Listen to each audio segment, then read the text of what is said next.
Hey guys, welcome to the M Report digital podcast going on. We got our guest, Zeke. He's going to talk about his new clotheswear, menswear line. And he's going to talk a little bit about himself. So let's get to know the man behind the vision, his passions, what influences him, and what he could tell to fellow creatives as he goes on his journey, continuing to pave the pathway that he envisions and going and following it. So Zeke, welcome. Hey, thank you so much for having me. Yes. Hello, fans of the M Report, because, you're a legend. Stop. I'm happy to be here. Really? Look at this picture behind us. You know she got money. Oh my gosh, he's trying to flatter me when really he has way more followers and knows way more people who follow him based on his career than me. Okay, so tell the world, tell us about yourself. Tell us a little bit of your story. I was born in Staten Island, grew up in Queens. So Queens, as you know, is so diverse. You have Filipinos, you have Africans, you have Indians, you have Spanish, you have white. And just that melting pot allowed me to learn everybody's culture. As you know, I do the music thing. I've been DJing, and now I own a production company. So sound lighting, been doing that for 19 years. And now that led to now owning a photo booth company. And I was like, I dress up at every event that I do. For the most part, like when I'm doing the corporate events or private events. And I love suits. So I used to spend all this money on tailored suits that never really fit me right. So I tried another tailor. I'm long. And a lot of the suits didn't fit me or hug me right. I was like, I looked it up. I went shopping and I started sourcing fabrics. I started looking at buttons.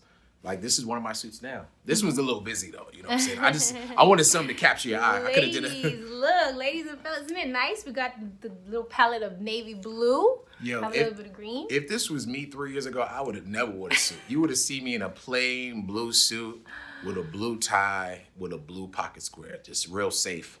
Now the streets ain't safe no more. He's leveled up. Yeah, I'm over here I would never in my life wear something like this with all these flowers and stuff. Yeah. But and the details. But all it takes is that one person to change your mindset on how to dress. Who was that? It was actually my boy Maya from St. John's. I remember he was like, "Yo, man, let's go shopping." He wanted to fit me in some clothes and I was like, "Bro, I'm not wearing a hat. Now I wear hats." I was like, he put me in a hat. He had me in a long white T-shirt that hugged my body. He had me in them. Remember when leather jeans was leather pants was in? Yeah. He had me in leather pants. I was like, bro, I ain't wearing no leather pants. And the first thing, someone was like, "Yo, that looks great on you." I was like, "Word? For real? Thank you." But yeah, that's pretty much how I started. And in terms of fashion, I've always made custom shirts. So anytime somebody saw me, it used to be a DJ Zeke shirt. Yes. So that was the start of owning your own stuff and creating. I do very vividly remember all his DJ Zeke shirts. We all had he would give them out at every event he went to. Everyone would rock DJ Zeke shirts that had his logo. I remember Zeke with the headphones. Yes, those man. wave. Bringing me back. I'm old now. And now, as we see, as he's continued in his career and pursued, that he has now become the man. I got my own clothes. He got his own money. He got his own money. He said that. Oh yeah. Now we're gonna remember the name of his brand, so we could all remember it. Well, now am I saying it properly? Oluwaseyi. Oluwaseyi. She tried it though, you know what I'm saying? She did good though, you know what I'm saying? We was in a room, she was working on it. Oluwaseyi. Yeah, I got it. We have to put some respect on his name. Put some respect on it. So Oluwaseyi means gift from God. And I'm giving you something that I feel like God has blessed me with, talent to create. So this is my gift to give the world. And if you want to holler at your boy, got you. Yeah. So, tell us a little bit behind the vision behind what makes it different, what exactly came into the fruition of, menswear. It's a very complicated type of fashion. It all depends on you. If I was a female, I would do women's wear, I tried women's wear and I was pretty good. My girlfriend, she's real tall and slim, so a lot of clothes she can't find in her length and size. Her arms are long. So a lot of clothes don't fit her. So I was like, let me try with her. So I started making clothes for her. And then I was making clothes for myself. And then I couldn't stop making clothes for myself. And then kept on making clothes. I picked out fabrics. I got really cool with the garment district people. So like I have a spot where I get my buttons. I got a spot where I get my linings. And now I'm all about looking. So like first thing when I saw you, I'm looking at your jacket. I was like, oh, that fabric is dope. Especially with like the serrated edges, like right here. I was looking at this fabric. I was like, ooh, I could make a jacket out of that. So now your mindset is a little different now. Yeah. So like even for instance, like when you buy a new car, right? Yeah. You probably see that car everywhere. Like, oh man, somebody got my car. Same thing with fashion. Like I'm looking at your jacket, I'm looking at your style. I'm like, you can now see like something and you were like, oh man, I want to create that in my own way. Wow. And this is an amazing conversation because he's talking about going from creating music, creating sounds and environment for people to now create, like he sees as a visionary and creative, he sees it in a way of fashion. And I want to say, I think that helped in that same pathway from seeing creatively to seeing in the creative fashion way, right? Yeah. So even with music, man, you're creating an atmosphere for people to enjoy. So now I'm taking that same formula and now we're applying it to what I like too, fashion. I love looking good, and since I was a little kid, my mom said I used to come up to her with my little suit on. Mommy, am I handsome? Yeah, you are the prettiest boy in the world. I was like, thank you, mommy.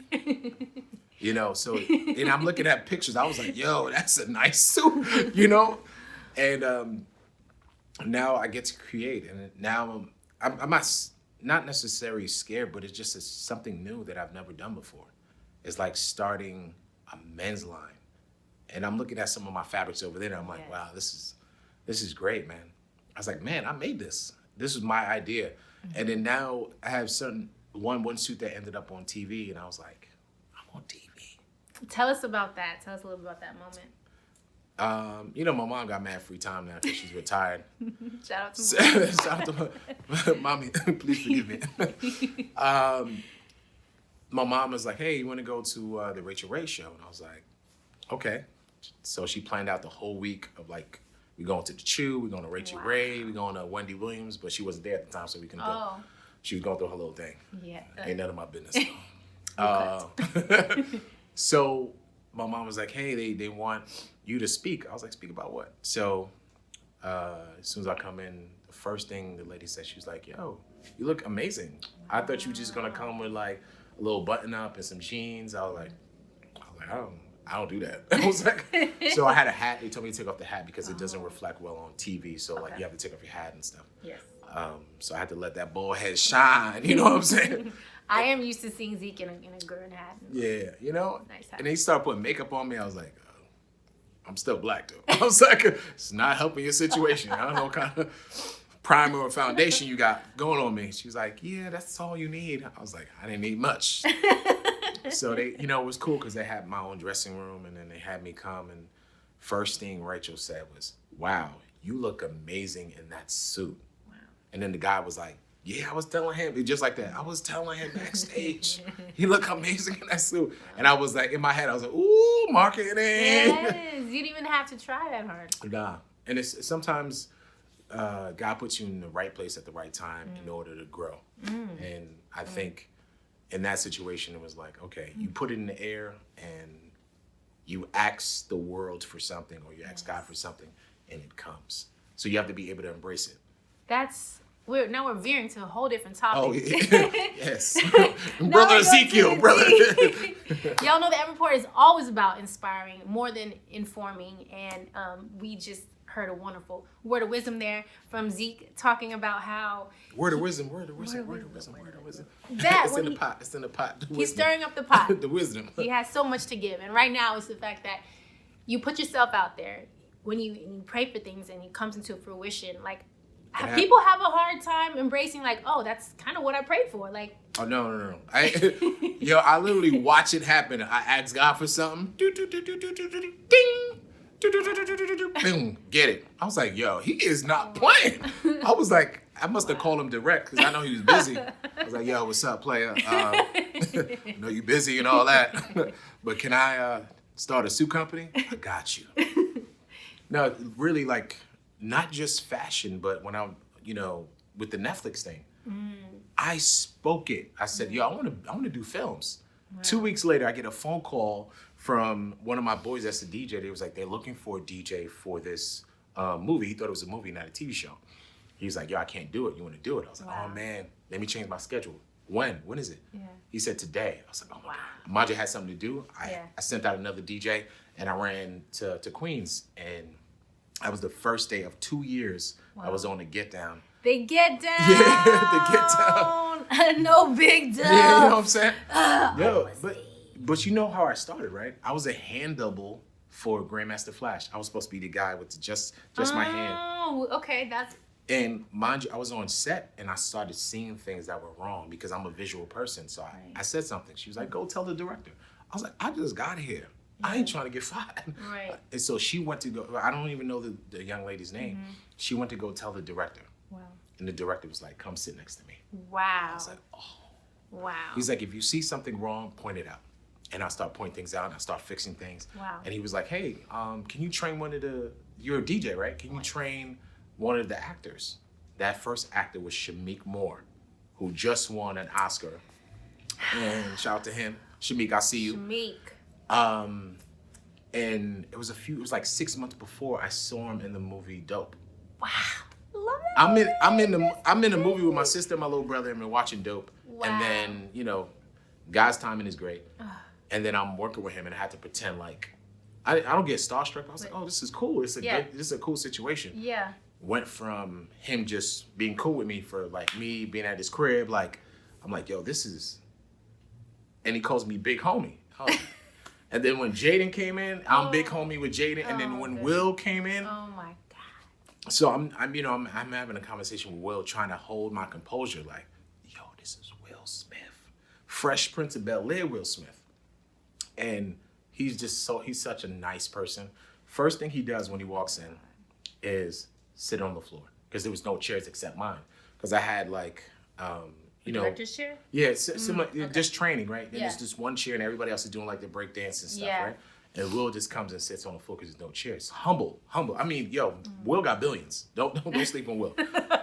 And he sits on the floor. The first thing, because I got Nigerian parents. And easy, so you let an elder sleep on the floor. He will die today. So I took the knowledge and I just grabbed the chair and just wheeled it to him and picked him up.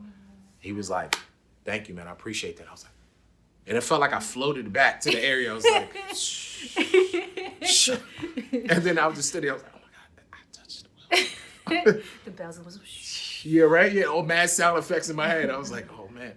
And I kept on looking at him. I was like, oh, stop staring at him.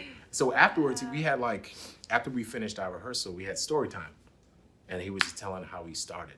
And he was like, yo,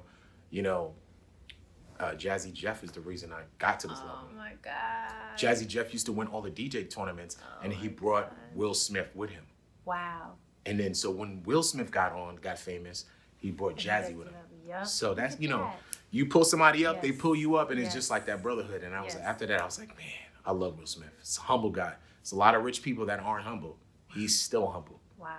Yeah, I know we got off topic. No, I know. We're supposed to talk about suits. We do. Sorry, no, you guys will be informed. Yeah. You guys will get a little bit of, the riffraff conversation, real life. Yeah, his definitely. Experience, unique. Man, I did everything, traveled the world, and I think it'd be less issues in the world if people traveled. Like I can say to that, yeah. So I was out in Jordan, right? I think I was telling you this before.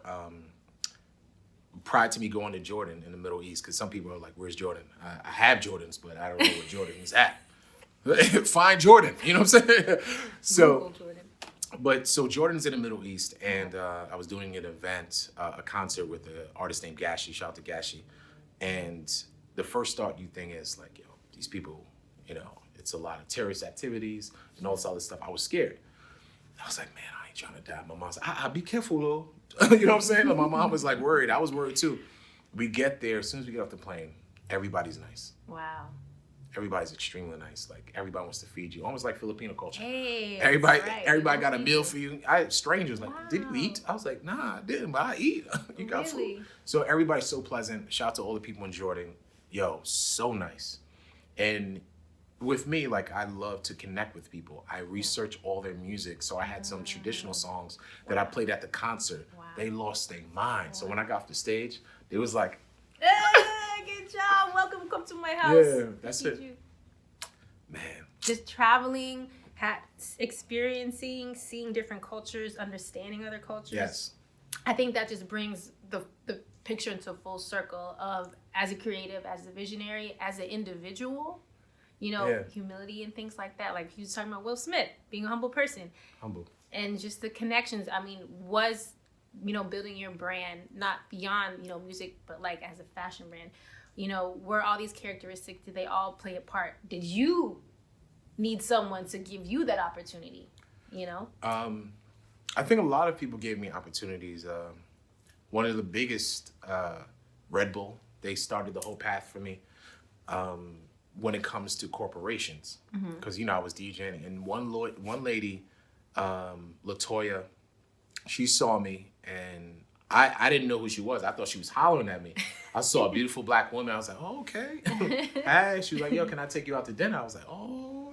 I was like, I'm out here. I'm telling my boys, like, yo, this older lady's trying to holler at me. So, we go to dinner, and I pull out my card, and she's like, no, Red Bull's going to take care of it. And I was like, what? So building a relationship with Red Bull, with Apple, with Google, with Target, PwC, Crane Communications, like countless Fortune 500 companies that you do good work, you're always on time, you're respectful, and you carry yourself well, and you dress well, it works out for you. And one instance in particular, Apple flew me out to San Francisco. It was the first time I ever been to San Francisco. Wow. Beautiful town. I asked, what am I supposed to wear? They was like, no one's going to be dressed up. Wear jeans and a t-shirt. And I was like, no. So the only thing, I just didn't wear a tie. And I had like a suit on, shoes. First thing, this lady, I didn't know who she was. Yeah. To decide me. I've never even told the story. Yeah. She's like, wow, you look really nice. You were so good on stage. And I didn't know who I was talking to. Remember, I always had DJ Zeke wristbands, right? Yes. So I took one of my wristbands and put it on her wrist. Yeah. She gets on stage. Everybody goes crazy. I was like, yo, who was that? Yeah.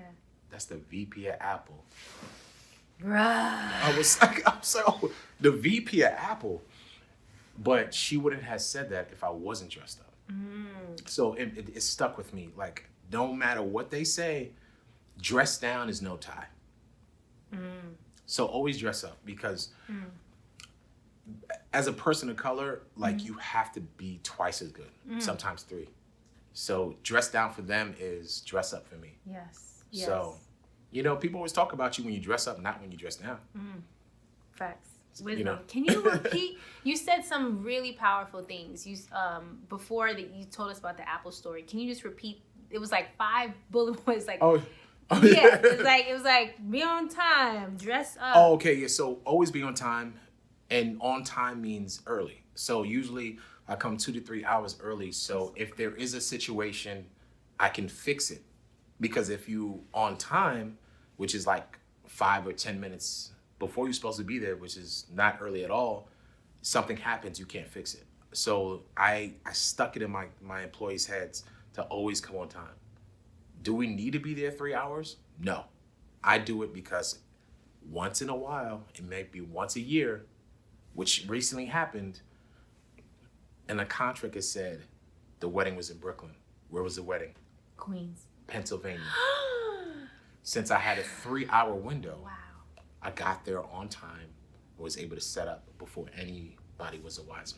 And then I pulled him aside. I was like, the contract said Brooklyn, right? He's like, oh my God, I'm so sorry. But if you don't come early, you can't fix situations. They would have not had a DJ. Because I would, at least on time, I would have came for a reception like, yo, we here. That was one.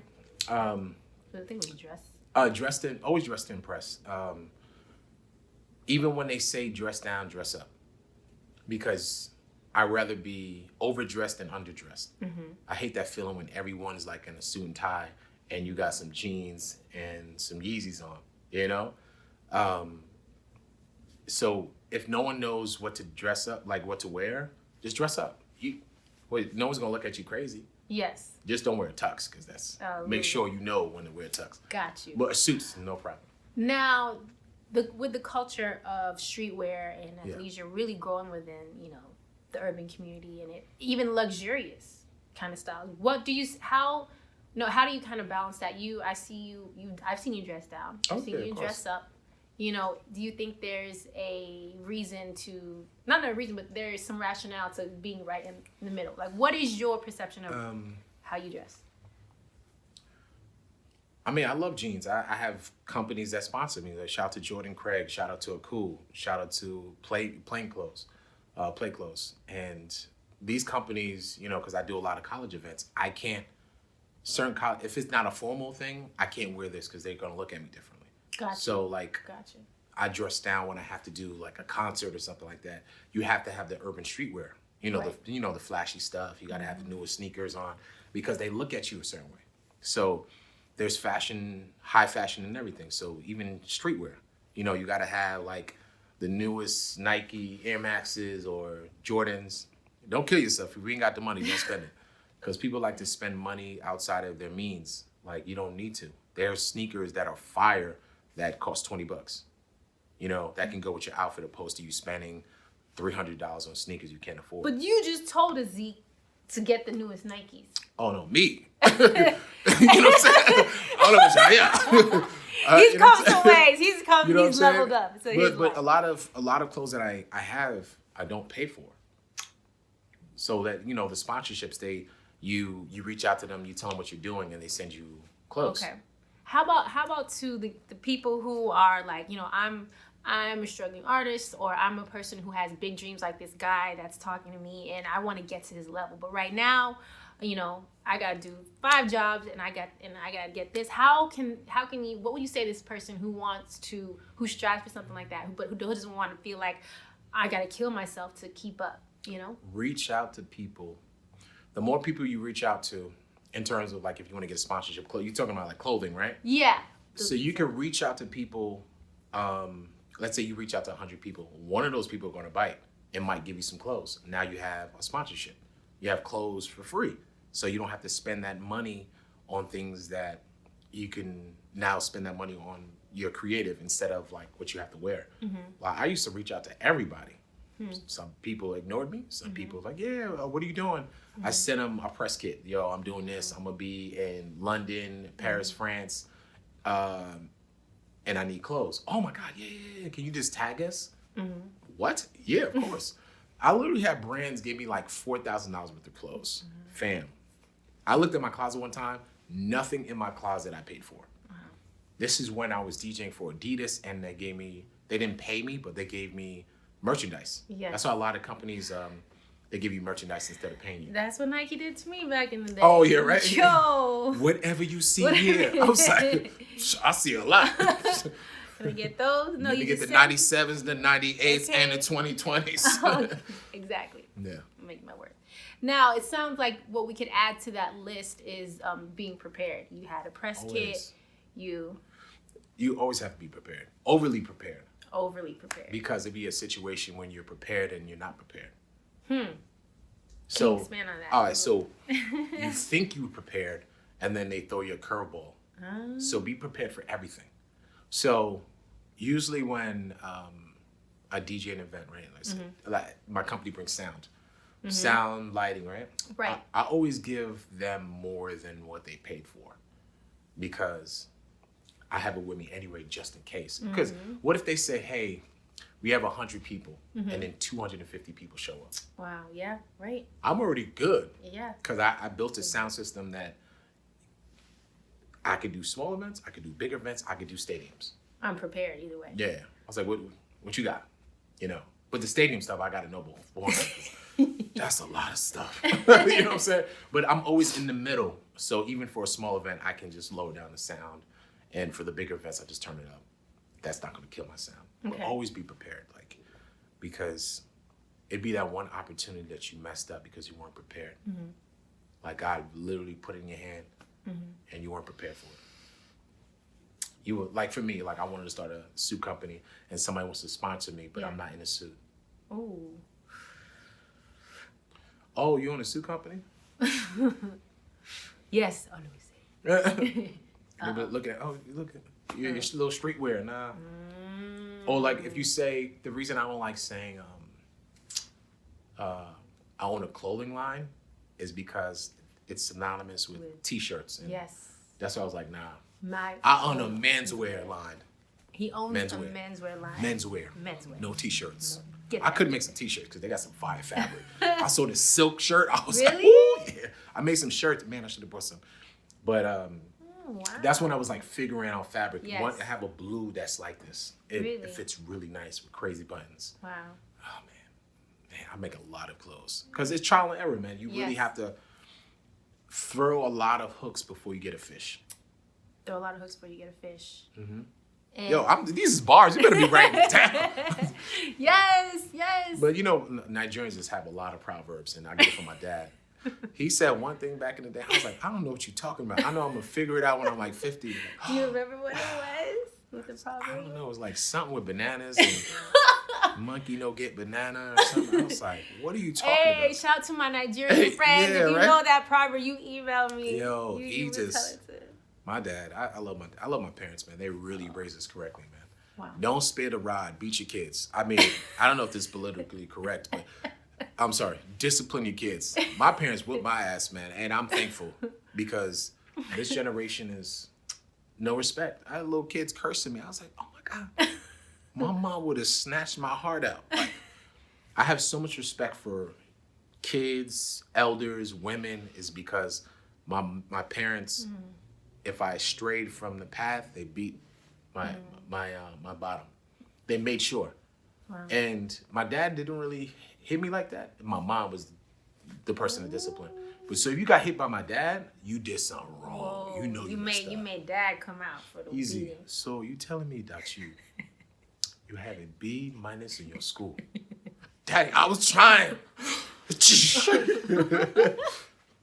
That's the thing, like, Oh my God. you know, shout out to my sister, shout out to my brothers. My parents, when it comes to education, they do not play. Wow. You can do your whole DJ business, but make sure you get your school, Amen. right? Yeah. But now they see what I'm doing out here. You see me. I'm sorry. My son, you taught us now. No, man. You know, it's cool because when you're older, your connection with your parents is tighter, and then your conversations are different. Yes. So now you can look at your parents like, man, I didn't understand before, but now I understand. That's amazing. Yeah. Wisdom and that experience. Now, we're talking about, you have so many great stories about your trials, more so your triumphs and all the things you have accomplished. Was there ever a time where you had doubted yourself, or there was a hurdle that felt like it was just... All the time. All the time. You fall before you get up. I mean, just look at when you're born. Like you crawl before you stand. Mm-hmm. And it was a point, this is probably like 10 years ago, probably less than that. I wasn't really making a lot of money DJing. And I was getting gigs, but, not everybody wanted to pay. It wasn't enough to sustain myself. So it was like, do I get a job or do I continue? So my dad said, you have to get a job. So he hooked it up. My dad works for the city. So he was like, yo, I know people that are looking for people to work. So I got the interview. I already knew I got the job already. I just had to do the formalities. Right. And he was like, okay, blah, blah, blah. I got the job. Of course. So You got the good. I know I got the job. And I didn't want it. And my soul told me not to do it, right? And then I got a phone call saying, hey, we're doing a tour with MMG. You want to do it? This is the day after. I was like, yo, I declined the offer. I was out. So, because it was just like so many things pulling me away from what I wanted to do.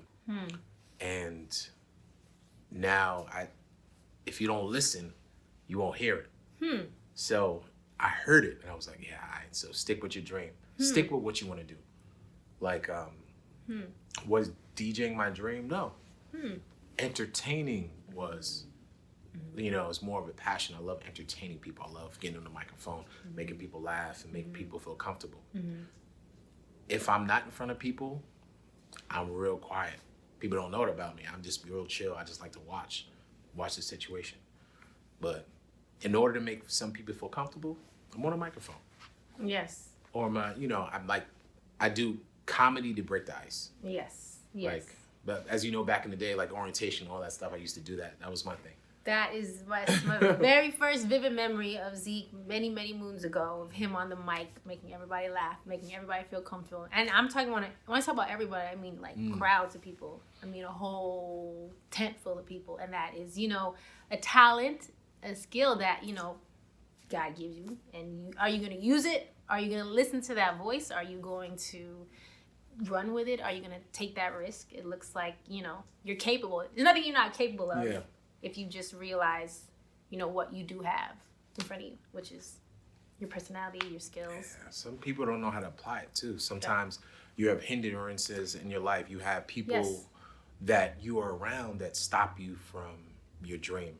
So you have to know when to separate yourself from people that aren't good for you. Positive. And not good for you, does that come with time, experience? Does it come with... It goes with time and experience, but sometimes you just have to look at the signs. If you're doing something positive and they're telling you, no, this is whack, you're never gonna be nothing, that's not the people for you. Like you don't need yes men in your camp, but you need motivators. You don't need yes men, you can't be motivators. Another note. Yeah, you definitely need people that motivate you daily, people that inspire you, people that are smarter than you in your camp. So you don't want people that you can't get knowledge from. So there's a lot of people in my camp that I'm constantly like soaking in, like my mentor. You won't even know he's a multimillionaire. He doesn't show off. He wears like Kmart jeans but he still got a Rolex though. Like, but he don't even wear it though. Like that's my mentor, and I look up to him, and he wanted something and he created it. Wow. Like he owns a sound company, but he was never a sound engineer. His degree is in computer science. Wow. So he used to work at the World Trade Center. Wow. So all the computer systems throughout the World Trade Center, his company did that. Amazing. So he was telling me back in the day, like he used to buy all the newest cars and all this other stuff, and then he realized this stuff is not important. Wow. So it's just like, he was like, I did all that.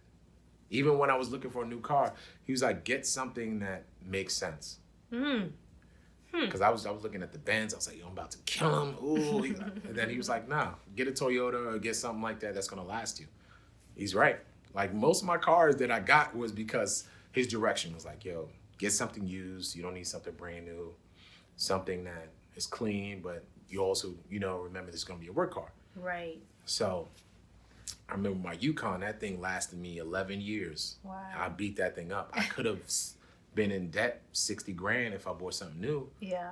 Instead, I bought it outright. Right. I spent $15,000 on a Yukon, and I used that for 11 years. It made me so much money. Wow.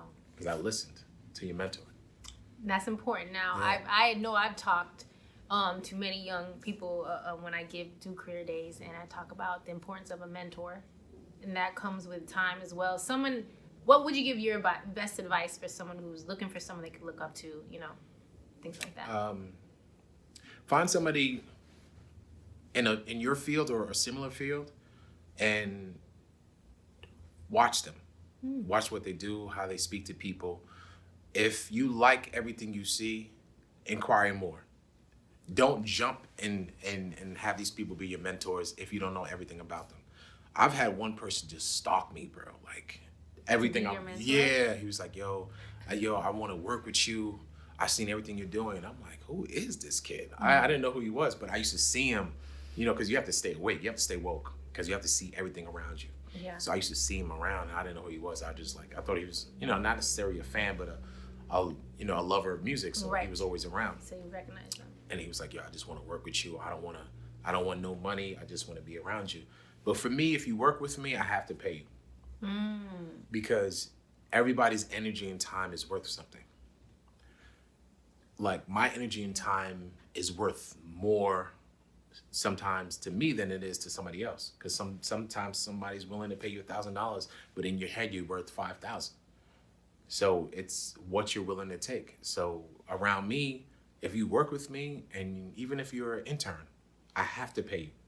Either I'm paying for your food, I'm paying for your transportation, and I'm giving you pocket money. Something in that realm, because I remember when somebody was taking advantage of me, and I don't want that. I'm never doing that. Wow, learning from what you have experienced. Yeah. Wonderful. Let's talk about, I'm still deciding what I'm gonna name some of these pieces. So I like the name of the United Nations because this piece it's just a good fabric. It's a wool-based fabric. I love the silk inside, and you know, everything is about the buttons, man. So you can change a whole outfit because of the buttons, right? And this one right here, I'm calling it a little bit of India, and the inside is like almost like a camouflage chameleon look. And when I saw this fabric, I was like, oh yeah, this go perfect, because when the light hits this fabric, it changes. I don't know if you can see it though, but when certain light hits it, it changes a lot, and I love that. This one, I'm gonna call it the Crimson and Cream. So any noobs out there, it got the little cream and an all blood inside with gold buttons because it's royalty. I haven't even wore this yet because I don't want to get it dirty. It's just so, you know, so fresh. The fabric, it's a cotton blend, and it's just really, really nice, man. It feels great on the skin, especially with that interior. It's just so smooth. This one, I call it grape jelly. Grape jelly, you know, has a blue inside. This is a softer fabric, and sometimes I like hidden details like the red on the collar. It's just, this fabric, you know, some fabrics are a little stiff and harder to maneuver, but this one is really, really soft. So you can make this suit a little tighter than normal, and it fits you the same way it would tighter fabrics. This color is not a norm for me, but I wanted to try something different, and I just really like the color, man. And I don't normally use wood buttons because they don't last as long. So when you do go get a dry clean, make sure you put the tin foil on top so they don't destroy your buttons. But this fabric I really, really like, and I even like the inside. This is more of a mesh material, so it's breathable. This is more of a summer feel. This is a summer jacket. It's just, normally I don't even use this type of fabric, but it's very, very comfortable. Outside of making suits, I needed a jacket, so I was like, you know what, let me try a fabric I've never even used before. This is a very heavy fabric, also with a silk lining, and I wanted to make it simple, very simple, even though it's a lot of patterns going on right now, but the buttons are green and a good size button. I was gonna make it a little bigger, but that's a perfect size button. 3-button jacket for yourself. For bigger guys, I wouldn't use too much fabric. I would use more of a plain, but like slim, tall, maybe a little husky, you're okay. But if you're a bigger guy, you want to use something like this. I can put you in a all gray or all black, something, or blue. Blue would look great. But yeah, that's just some of the clothes, man. I have dozens, and I think this one by far is the United Nations right here is probably my favorite suit. This fabric just speaks volumes, man. It has orange, blue, green, yellow, black, white, all coming together to make a beautiful color. That's why I call it the United Nations, and I love it.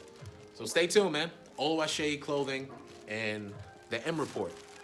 Stay tuned. You're rocking with the best. DJ Zeke. We out of here. One thing I learned, I'm truly grateful that the only thing that was around was Facebook barely came out. I was able to make a mistake and then learn from my mistake. Now, if you make a mistake, the whole world knows you made a mistake. So, in this generation, which is really tough for talking about mental illness, you have to walk on eggshells and almost, in a sense, be perfect, or a small thing can change your life. You can work 15 years on your brand and make a mistake, and then your brand is destroyed. So I've learned to be very particular in who I deal with, and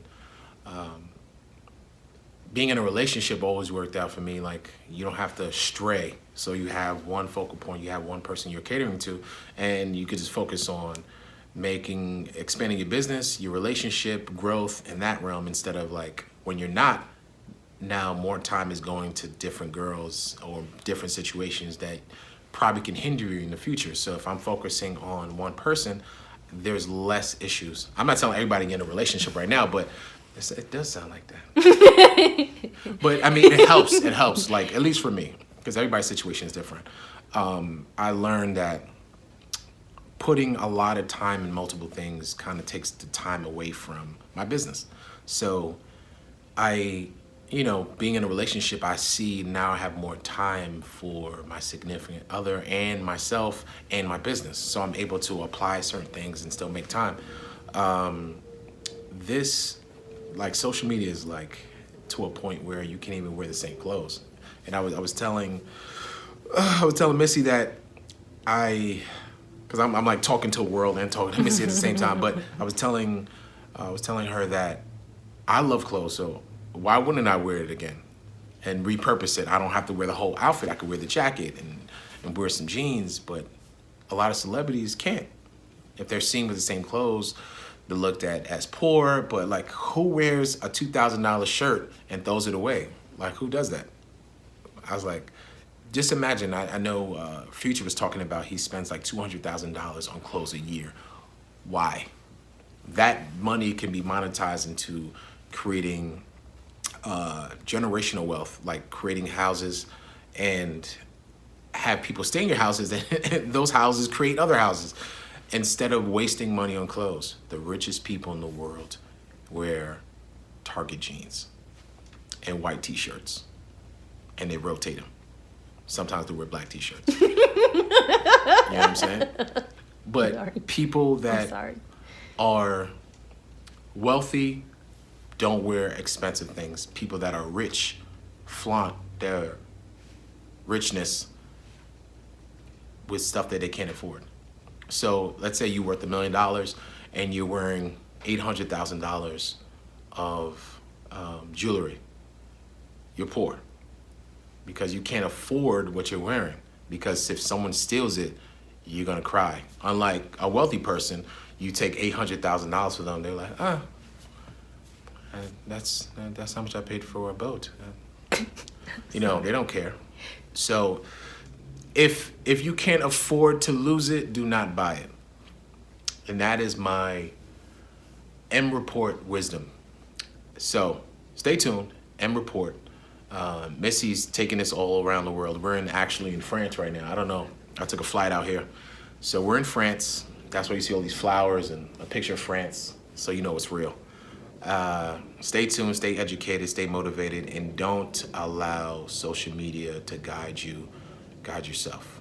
Be smart. Stay tuned.